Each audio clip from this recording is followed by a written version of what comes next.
কোনদিন আমি তোর বুঝাইতে পারবো আবার না। বেশি কথা কি এবার তো কি আবার পাকনা দুইজনে ঝগড়া লেগে গেছে, আমি দুইজনে ঝগড়া হানে একটু থামাইতে তোমরা চাই। কি কথা বলবো? তুই কথা বুঝো? এই এই এই খারাপ, দাঁড়া দাঁড়া দাঁড়া, ঝগড়া বন্ধ করো। দুইজনের কি আবার। কর? খারাপ, দুইজনের আমি একটা একটু প্রশ্ন করুম, হ্যাঁ, হুম, দেখুন যে কেউ উত্তর দিতে পারেনি। হুম, ধরেন বাংলাদেশে একটা শব্দ হুম। আর জাপানের একটা শব্দ, এই দুইটা একদম সেম, মানে ধরেন বাংলাদেশে যেটা কয় ওইটাও জাপান ওইটাই কয়, আপনারা কেউ পারবেন কইতে? কই, এটা কোনো কথা? কি এর মধ্যে কি? কি কোন? হ্যাঁ? কি আচ্ছা বাবা পারবেন? এই পারবে না। টাকা দে, তুই কোন নাই। নাই তো একই তুইলো। হ্যাঁ নাই। কি নাই জাপানও নাই, বাংলাদেশও নাই। না থাকলে নাই।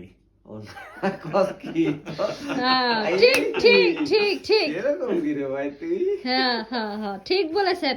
মানে বাংলাদেশে যদি আমরা কোনো কিছু না থাকে কই না যে এটা নাই আমার কাছে, আবার জাপানেও যদি যে তোমার কাছে এটা আছে যদি না থাকে তাহলে কয় নাই, আরে এটা তো আমিও জানি, কিন্তু এটা যে বাংলাদেশের লোক মিল এটা তার আমি জানি না। এটা মাথায় নাই তোমার। নাই। হ্যাঁ গেছে গেছে, মানে দেখছো জাপানের লগে একদম হুবহু এই কথাটা মিল, অন্য কোন নাই। দেশের সাথে এরকম মিল পাইবা? হয়তোবা কথায় মিল আছে কিন্তু মানে এটা হয়তোবা আলাদা জিনিস বুঝায়, কিন্তু এই জিনিসটা একেবারে মিল, মানে আমরাও কই নাই, হুম।